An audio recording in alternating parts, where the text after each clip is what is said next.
Arsenal now. What a day it was for them, finally ending their 22-year wait to lift the Premier League trophy. But attention quickly turns to Saturday in their Champions League final against Paris Saint-Germain. Mikel Arteta is keen to carry that good feeling into the final.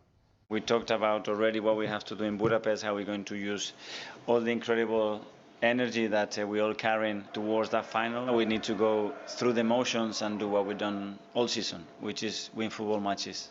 We win one more and we are the champions of Europe.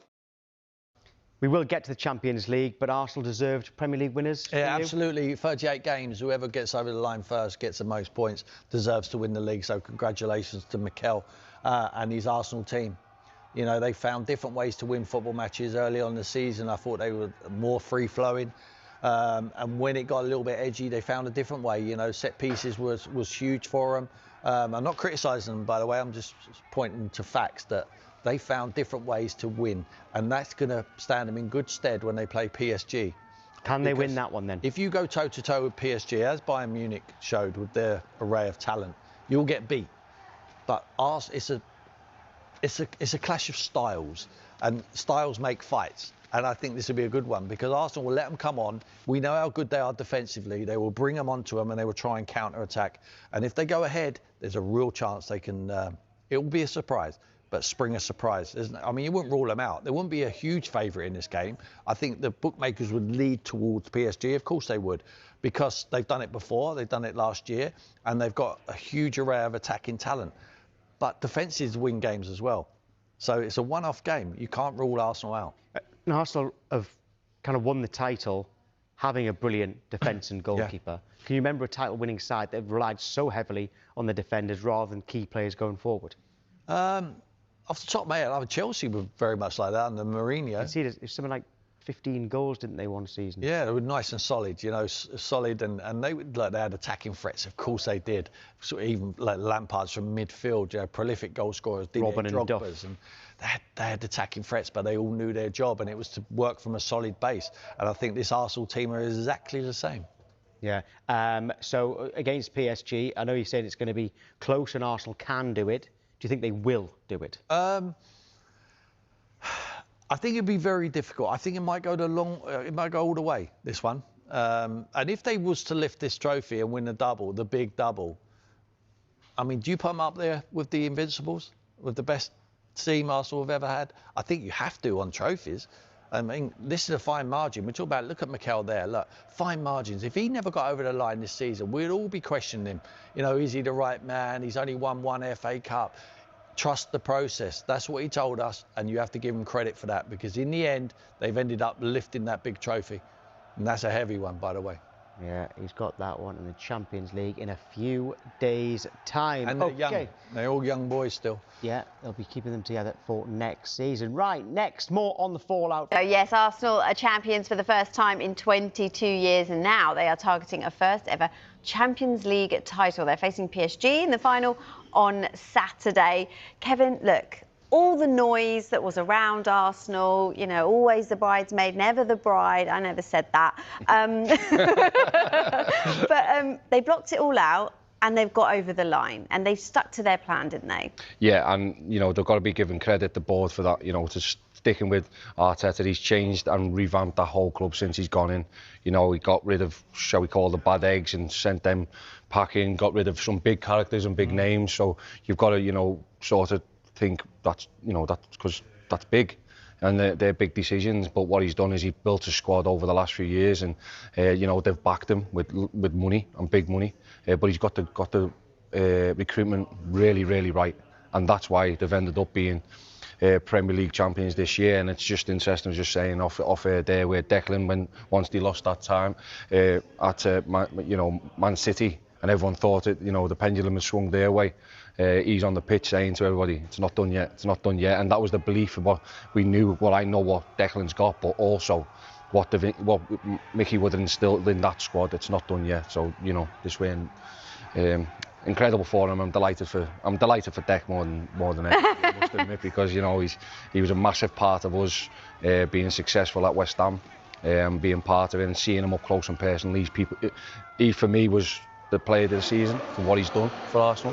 You know, But he can be incredibly proud, and he's a great lad, and great family around him, great people around him, so delighted for him. Actually, we saw the footage of him as well at the end of the game when he heard that West Ham had been relegated, and his reaction to that. You know, he was visibly really disappointed, and that just kind of shows what a good guy he is. Yeah, I mean, look, he's because West Ham give him the opportunity and the chance, and he'll never forget that, just because he's like that. You know, he's got all his family around him, really, you know, close, very low key. Although he's this superstar, you know, when you see him and you meet him, you just think he's a normal lad off the street, because no airs and graces about him. Everything's just very, very grounded, and that's why he's turned out, and that's why there's a lot of people who, you know, speak very highly of him, and rightly so. But he would, yeah, as we all were. You know, people who've been, you know, it's, I think about 14 years since we brought them back up.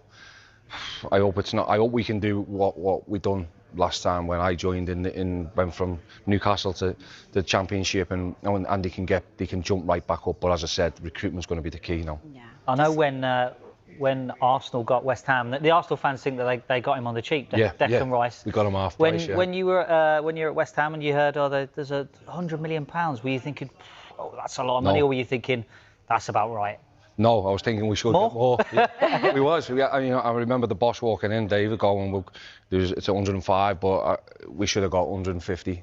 You know, 150. I think it would have been probably fair at that time, and it's only gone to show, because you know he's driven that squad and that team and been part of it, and you see him with England now. We all knew, you know, how much of a, you know, a proper player we had in the building at West Ham, and how lucky we was to be working with this lad day in, day out. So yeah, I'm absolutely delighted for him and for all his family and the people around him, because they work so hard, and you know, he does it right, does everything right, which is great. And he's such a lovely, humble lad, which is even better when you've got someone of his presence and his what I think is going to be another top player. And as I always say, he's the closest one I've ever seen to Steven Gerrard up close and personal. And I count Steven as the best, one of the best in the Premier League era. It seems like he's also got such an influence both on the pitch and off it as well. He's just so well liked, isn't he? Dave, look, in terms of going forward, where do they need to strengthen? Well, it's difficult, isn't it? Because last summer Arsenal did a lot of their kind of bulking out of the squad. They increased the squad depth a lot. They've needed that squad depth this season. But they've got strength in every single position. There's only one area that you can kind of think, well, maybe they would upgrade in that position, and that's the left wing. I think right now they've got options there in Gabriel Martinelli and Leandro Trossard. Trossard's been brilliant this season. But if they are going to go to another level, maybe that is a position that they're looking at. But it's going to cost a lot of money to upgrade on those players. And it also means that they're going to have to move players on as well, because I don't think they'll be able to spend £100 million and not recoup some of that this summer. There will have to be ins and outs for Arsenal. But it's such a great squad that it only just needs an extra sprinkle, and that's one to take them to the next level. Is that what you think? Just a few tweaks, maybe? Yeah, I think that he's got a spot on. I think Mikel Arteta will be looking at it, or Mikel Arteta, I should say. He'll be looking at it now, and he'll be thinking, right, okay, as they've just said, then he'll be thinking, right, where can I get better, and what can we do, and how can we manoeuvre people? I think he's spot on there. I think the left-hand side is probably the side where you know, Martinelli. Does he move Martinelli on, you know, and bring someone in and use that money, you know, because he's probably a better asset than Trossard, and Trossard be the understudy. You never know, but when you're at the top end of the game, and when you are number one in the Premier League, everyone's coming for you and hunting for you next year. So you've got to make sure that you get them right, and you've got to be a bit cutthroat. And I'm sure he's got it. He's shown that in the past. You know, as he's rebuilt Arsenal, not just on the pitch, but off the pitch, culture. You know, you can see that, the environment, what he expects, what you know, the respect he's got for the players, and also what he has for his players as well. So yeah, I'm delighted for him as well. But yeah, I believe that's probably the one position where he could go out and really strengthen, and that would push them up another notch, I think. Yeah. Do you fancy their chances against PSG on Saturday? Why not? Why not? You know, listen, you know, last year, you know, them great nights against Madrid and stuff like that. He's got some real big players there who've had some big moments this year. They've got a fantastic back four, you know, a real top-class goalkeeper. it's just whether they can keep them quiet. I don't envisage a Bayern first leg. I envisage it'll be a bit more cagey and a bit more pragmatic. But if anyone can do it and beat PSG, it's certainly them, and I'll certainly be rooting for them. Obviously, because I've got the love for Dec. Yeah. Oh, that's so nice.